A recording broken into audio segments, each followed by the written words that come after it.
that only means one thing. It is Monday again. Today is Monday, March 7th, 2022. I'm Tulio Sergusa, broadcasting from Southern California, and joining me is America Guerrero in Mexico City and Kim in Mexico. Guys, come back. Thank you, Tulio. Hey. So we had 2 live shows last week, and we'll be announcing what's coming up this week shortly. But before we do that, let's see if we can recap those 2 shows inside 10 minutes. That's our goal. The shows were with V. Friebertshauser, who's the CEO and co-founder at Homads. We talked about monthly rentals and remote work, how a pandemic shifted the future of living. It was a very interesting conversation there.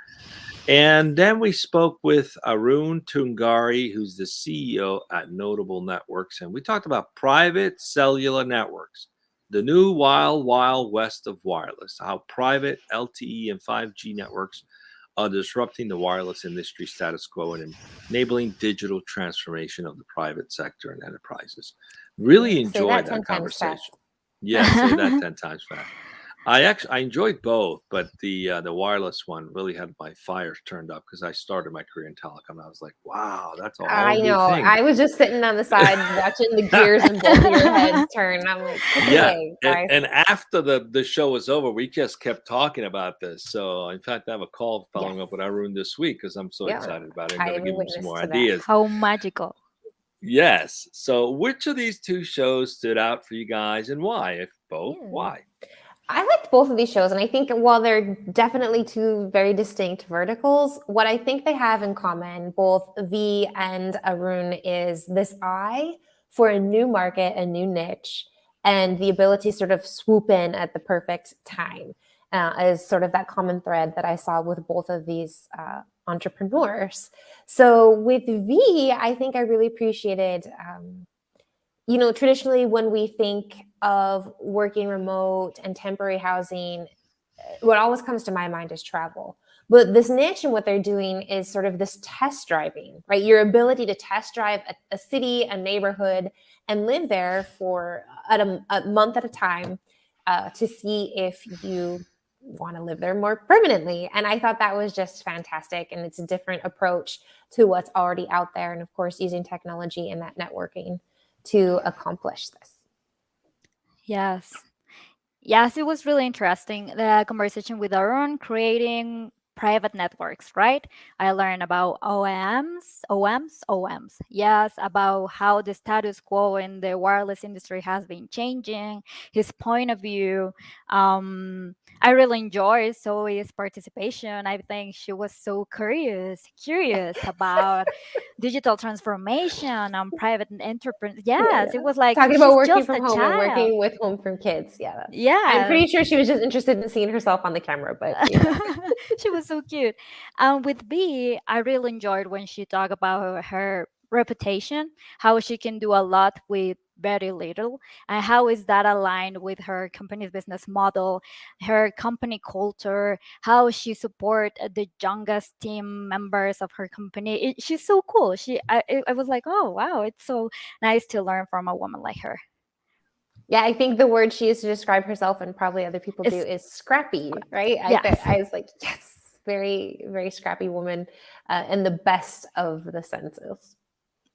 Yes. Yeah, great shows. I thought about the conversation with Aroon a great deal after we finished the conversation because it is such a disruption to the wireless industry and such an opportunity as well.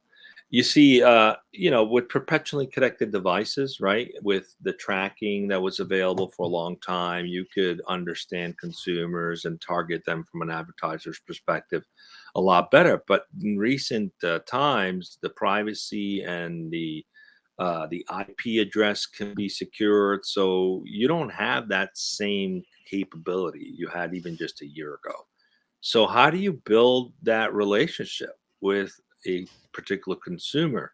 And to be able to sponsor like a network, let's say a major brand, it could be a Walmart, Coca-Cola, it doesn't really matter. A major brand could sponsor a whole school district and provide services for free, for example. And Now you have a way to build a one-on-one relationship with consumers. This could be the new frontier of wireless technology, and it doesn't have to be a wireless company offering these capabilities. It can be literally a brand who wants to do regional type services, because now you can buy regional spectrum. So I just looked at that. I was like, wow, this could be a really interesting disrupting to the advertising business and the wireless business for brands who want to get into that game and have literally own the relationship with a consumer. So I see a lot of Mhm. potential there. And then, of course, brilliant. I mean, imagine taking a new job in a new city, but you're not really sure whether that's the thing that's going to work out for you long term.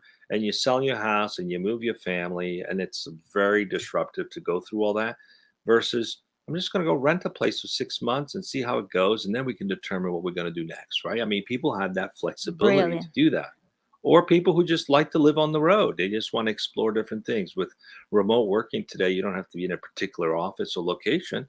You don't even have to have a permanent place to live. You can have this kind of capabilities through Homads, where you can go rent a place for 2, 3 months. You get bored, you go somewhere else, and they're all furnished. So it's pretty cool way to support the mobile lifestyle, which is very common today, at least in the younger generations for sure, is very common. What Of else course. came up for you guys? Um, yeah, I think just the idea of private, I learned a lot. Private cellular networks, I think Aroon quoted 32,000 counties in the Hmm. United States, which kind of blew my mind. And with that, now, sure, it's like the big kind of monopolies, AT&T or whoever, who are taking over the largest of those, right? The metropolises. But it's now opening it up to smaller people in those smaller, less populated counties, making things much more affordable. And I thought, well, this is kind of cool because to me, I think it's one of those steps. Perhaps there's more marketing efforts, like you just talked about, Tulio, or money in that. But I think it's going to benefit the user as well, right? Because instead of just being this, fish in the ocean with these huge companies, I think the benefits of being connected through a smaller provider might have those advantages. And I just thought it's interesting. I like to see things become less and less of a monopoly. I'm Mhm. at heart, I always kind of go for the underdog. So this appeals to me. I like it. Yeah, Yes. I think it's great, and it's going to help even some underserved markets where the infrastructure hasn't caught up, or you don't have high speed, for example, into your home. You know, some people still have dial-up or DSL. They just don't have the fiber that's run out to rural areas. But with a 5G antenna, you basically get broadband speeds, and you can tether your laptop to that. Now you're connected like everybody else. So there's opportunities for this kind of thing that also will do a lot of good for some underserved markets. So we wish them a lot of success with that. That's definitely a lot of opportunities that can come from that. Not to mention all the applications in smart cities and things of that sort that are continuing to make investments in the infrastructure, rebuilding or remodernizing this country. All right, what do we got coming up for the rest of this week? We've got about a minute and 20 minutes left. Yep. We got 2 shows this week because Thursday is going to be our all hands, and both of this week's shows are at 12 o'clock Pacific. First will be on Tuesday the 8th, Embracing the Cloud. How can companies avoid inefficiencies and mistakes in the cloud to achieve better control? This is with Brian Price, CEO of Keon. And then Wednesday's show is going to be with Jared Kessler, CEO of Easy Knock, talking about innovation and data utilization in prop tech, how technology companies can weaponize public information in the housing industry to innovate. So weaponize and housing, not 2 words you usually hear together. So it'll be interesting. All right, So well, yeah, come that's back. 12 o'clock Pacific. Come Dojo. back. See us on the show, dojo.live. That's the URL. That's simple. Ooh. Thanks, everyone. Have a good week, everybody.